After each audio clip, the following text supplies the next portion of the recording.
അപ്പോൾ rheumatoid ആർത്രൈറ്റിസുള്ളൊരു patient നമ്മുടെ വരികയാണ്. അയാൾ പണ്ട് വീൽ ചെയറിലായിരുന്നു. ജോയിൻസ് എല്ലാം 28 ജോയിൻറ്റിലും നല്ല ജോയിൻസ് നല്ല നീർക്കെട്ടായിരുന്നു. ESR ഒക്കെ 150-200 ആയിരുന്നു. അതിൽ നിന്നൊക്കെ അസുഖം കൺട്രോൾ ചെയ്യാൻ വേണ്ടി നമ്മൾ ശ്രമിച്ചു, മരുന്ന് കൊടുത്തു. 1 മാസം 2 മാസം കഴിയുമ്പോൾ അയാളുടെ ESR 70-80 എത്തി.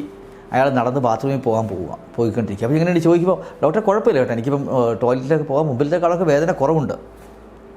അപ്പോൾ ഡോക്ടർ സാറ്റിസ്ഫൈഡ് ആകണോ? പേഷ്യൻ്റ് കുറച്ച് സാറ്റിസ്ഫൈഡ് ആകട്ടോ. പേഷ്യൻ്റ് സ്റ്റില്ലിങ് I'm okay, I'm better, എനിക്ക് വലിയ കുഴപ്പമില്ല, നേരത്തെക്കാളൊക്കെ നോക്കുമ്പോൾ നല്ല വ്യത്യാസമുണ്ട്. നമ്മൾ അവിടെയാണോ നിർത്തേണ്ടത്? പണ്ട് കാലത്ത് അങ്ങനെ ആയിരുന്നു. കാരണം വേദന കുറയ്ക്കുക എന്നുള്ളതായിരുന്നു. കാരണം ഒരു 20 വർഷം മുമ്പൊക്കെ നമുക്കറിയാം ഇതിൻ്റെ ചികിത്സയിലെ വെയിൻ കില്ലേഴ്സും സ്റ്റിറോയിഡും മാത്രമാണ് ഉണ്ടായത്. 2000 വരെയൊക്കെ അങ്ങനെ ആയിരുന്നു.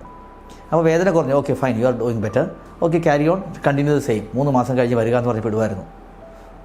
പക്ഷേ ഇപ്പോൾ അങ്ങനെയല്ല. കാരണം ഇപ്പോൾ ബെറ്റർ ഡ്രഗ്സ് ഉണ്ട്, നമ്മുടെ മരുന്നുകൾ ബെറ്ററായിട്ട് സയൻസ് പുരോഗമിച്ചിട്ട് റുമറ്റോയിഡിൽ കുറേ കുതിച്ചാട്ടങ്ങൾ ഉണ്ടായിട്ടുണ്ട്. അപ്പോൾ ഒരു റുമറ്റോയ്ഡ് ആർത്രൈറ്റിസിൻ്റെ ചികിത്സ നമ്മൾ തുടങ്ങുമ്പോൾ നമ്മൾ ആദ്യം തീരുമാനിക്കേണ്ടത് നമ്മുടെ ലക്ഷ്യം എന്താണെന്നാണ്.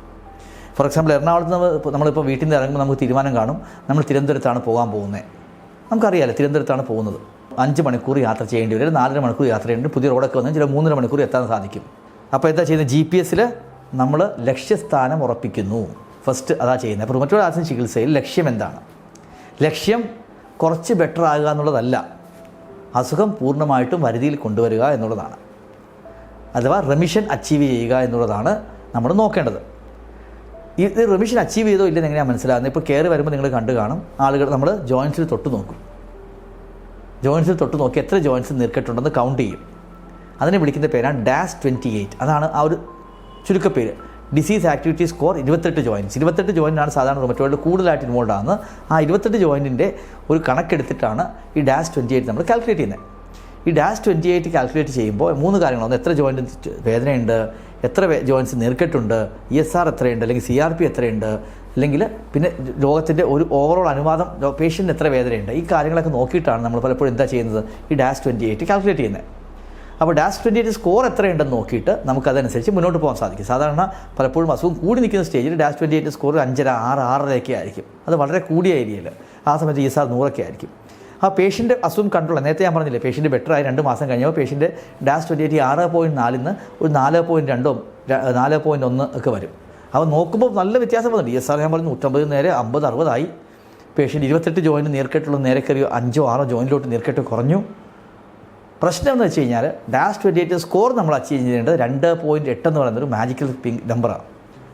അല്ലെങ്കിൽ ഓൾമോസ്റ്റ് എല്ലാ ജോയിൻറ്റിലെയും നീർക്കെട്ടും വേദനയും ഇല്ലാതാകണം. ESR ഒരു 20-30 താഴെ വരണം. പേഷ്യൻ്റെ പെയിൻ 1-ൽ താഴെ, വളരെ ചെറിയ രീതി 10-ൽ താഴെയൊക്കെ, 1-ൽ താഴെ, 100-ൽ അത് 5, 10 അത്ര വേദനയെ കാണാവൂ. അപ്പോൾ 95% വേദനയും കുറയണം. എങ്കിൽ മാത്രമേ എത്രയേ താഴെ വരത്തുള്ളൂ? 2.6-ൽ താഴെ വരത്തുള്ളൂ. ഇതിന് വേറൊരു അനലോഗി എടുക്കുമ്പോൾ നമ്മൾ വേറൊരു എക്സാമ്പിൾ എടുക്കുകയാണെങ്കിൽ, നമ്മൾ ഷുഗർ ഉണ്ട് ഒരാൾക്ക്. ഷുഗറിന് ആദ്യം ഭയങ്കര ക്ഷീണമൊക്കെ ആയിട്ട് ഡോക്ടർക്ക് പോയി. അപ്പോൾ ഷുഗർ നോക്കിയപ്പോൾ 400 അടുത്ത പ്രാവശ്യം വന്നപ്പോൾ ആ ഷുഗർ കുറഞ്ഞ് എത്രയായി? 250, 300 ഡോക്ടർ ഒരിക്കലും മരുന്ന് അവിടെ അത് മതി, കുഴപ്പമില്ല, ക്ഷീണം ഇല്ലെന്ന് പറഞ്ഞു കൊടുത്തില്ല. എപ്പോഴും നമുക്കറിയാം ഷുഗർ എത്ര താഴെ വരണം? 120 താഴെ വരണം. HbA1c ഒരു 6.5 താഴെ വരണം. എന്തുകൊണ്ടാണ് അങ്ങനെ പറയുന്നത്? അത് ആ അസുഖം, ആ ഷുഗർ HbA1c 7, 8, 9 ഒക്കെ നിന്നാൽ കുറച്ച് കഴിയുമ്പം എന്ത് പറ്റും? ഹാർട്ട് അറ്റാക്ക് വരും, കൈകാൽ തരിപ്പ് വരും, കണ്ണ് കാഴ്ചക്കുറവ് വരും, കിഡ്നി ഡാമേജ് വരും. അങ്ങനെ 100 കൂട്ടം പ്രശ്നങ്ങളുണ്ടാകും നമുക്കറിയാം. അതുപോലെ തന്നെ ഈ DAS28 എന്ന് പറഞ്ഞാൽ 2.6 താഴെ നിന്നില്ലെങ്കിൽ നമുക്ക് എന്ത് സംഭവിക്കും? പലതരത്തിലുള്ള കോംപ്ലിക്കേഷൻ വരും. നമ്മൾ നേരത്തെ 28 ജോയിൻറ്റിൽ 27 നമ്മൾ നന്നായി ചികിത്സിച്ചു. പക്ഷേ ഒരു മുട്ടിൽ നീർക്കെട്ട് അവിടെ കെട്ടിക്കിടന്നാൽ എന്ത് പറ്റും? ആ മുട്ട് ഡാമേജ് വരും. മുട്ട് ഡാമേജ് വന്ന പേഷ്യൻസ് എല്ലാ ജോയിൻറ്റും നോർമലാണ്, പക്ഷേ മുട്ട് ഡാമേജ് വന്നാൽ നടക്കാൻ പറ്റുമോ? നടക്കാൻ പറ്റില്ല അല്ലേ? പിന്നെ അത് ഓപ്പറേഷൻ ചെയ്യേണ്ടി വരും. അങ്ങനെ 100 കൂട്ടം പ്രശ്നങ്ങൾ വരും. ഷുഗറിൽ HbA1c 6.5 അല്ലെങ്കിൽ BP-ൽ 120-80 എന്നൊക്കെ പറയുന്ന പോലെ ആണ് എന്ത് ഈ റുമറ്റോയ്ഡ് ആർത്രൈറ്റിസിൽ DAS28. ആ DAS28 എത്ര വേണം? ലെസ് ദാൻ 2.6 വേണം. 2.6 താഴെ ഉണ്ടെങ്കിൽ മാത്രമേ നമ്മൾ okay now you are fine എന്ന് തീരുമാനിക്കുകയുള്ളൂ. ഇതിനെയാണ് നമ്മൾ ട്രീറ്റ് ടു ടാർഗറ്റ് എന്ന് വിളിക്കുന്നത്. അപ്പോൾ അടുത്ത പ്രാവശ്യം നിങ്ങൾ എപ്പോഴും റുമറ്റോയിഡിസിനെ കാണുമ്പോൾ എൻ്റെ ടാർഗറ്റ് അച്ചീവ് ചെയ്തോ എന്ന് ചോദിക്കുക. അറ്റ്ലീസ്റ്റ് നിങ്ങൾ നോക്കുക. നമ്മൾ കേരളമാണെങ്കിൽ നമ്മൾ എപ്പോഴും നമ്മൾ കൃത്യമായിട്ട് DAS28 നോക്കി അത് എത്രയുണ്ടെന്ന് നോക്കിയിട്ടാണ് ചികിത്സിക്കുന്നത്. അതപ്പോൾ അതനുസരിച്ചാണ് നമ്മുടെ ട്രീറ്റ്മെൻറ്റ് മോഡിഫൈ ചെയ്യുന്നത്. അങ്ങനെ ഈ ട്രീറ്റ് ടാർജറ്റ് വന്നതോടുകൂടി നമ്മുടെ റുമറ്റോയ്ഡ് ആർത്രൈറ്റിസിൽ ഒരു വിപ്ലവകരമായ ചേഞ്ച് വരികയും നമുക്കെല്ലാം ഒരു ടാർജറ്റ് സെറ്റ് ചെയ്ത് അച്ചീവ് ചെയ്യാനായിട്ട് നമ്മൾ ശ്രമിക്കേണ്ടതിൻ്റെ ഇമ്പോർട്ടൻസും വർഷങ്ങളായിട്ട് കുറേ പഠനങ്ങൾ നടന്നിട്ടുണ്ട്. അതിൽ ഈ ട്രീറ്റ് ടാർജറ്റ് വെച്ച് നല്ല DAS28 കുറഞ്ഞ് നിൽക്കുന്ന പേഷ്യൻസും കൂടുതൽ നിൽക്കുന്ന പേഷ്യൻസും നോക്കുമ്പോൾ ഒരു 10 കൊല്ലം കഴിയുമ്പോൾ എന്ത് പറ്റും, ഭയങ്കരമായ വ്യത്യാസം വരും. അത് ടാർജറ്റ് അച്ചീവ് ചെയ്യാത്ത പേഷ്യൻസിന് ഒന്ന് ജോയിൻസ് ഡാമേജ് ആകും, 2 അപ്പോൾ അതൊക്കെ ഹാർട്ട് അറ്റാക്കിൻ്റെ റിസ്ക് വരും, ബാക്കി ഓർഗൻ ഇൻവോൾവ്മെൻറ്റ് വരും, ലോങ് ടേം ഡാമേജ് ഭയങ്കര പ്രശ്നമായിരിക്കും. അവർ ഒരു 10, 15, 20 കൊല്ലം കഴിയുമ്പോൾ രണ്ടും തമ്മിലുള്ള ഒരു എന്താ പറയുന്നത് അജഗജാന്തരം വ്യത്യാസമായിരിക്കും. 2 റുമറ്റോയ്ഡ് ആർത്രൈറ്റിസാണ്, രണ്ടും ട്രീറ്റ് ചെയ്തിട്ടുണ്ട്. പക്ഷേ ടാർജറ്റ് അച്ചീവ് ചെയ്ത പേഷ്യൻസ് അച്ചീവ് ചെയ്യാത്ത പേഷ്യൻസ് തമ്മിൽ വലിയ വ്യത്യാസം വരുന്നതായിട്ടാണ് കണ്ടുവരുന്നത്. ടാർജറ്റ് അച്ചീവ് ചെയ്തവർക്ക് സർജറി വേണ്ടി വരുന്നില്ല, ജോയിൻസ് ഡിഫോമിറ്റി വേണ്ടി വരുന്നില്ല, വേറെ ഓർഗൻ ഇൻവോൾവ്മെൻറ്റ് ഇല്ല, ഹാർട്ട് അറ്റാക്കിൻ്റെ റിസ്ക് കുറവാണ്. പക്ഷേ അച്ചീവ് ചെയ്യാത്തവർക്ക് ഭയങ്കരമായ കോംപ്ലിക്കേഷൻസ് വരുന്നു.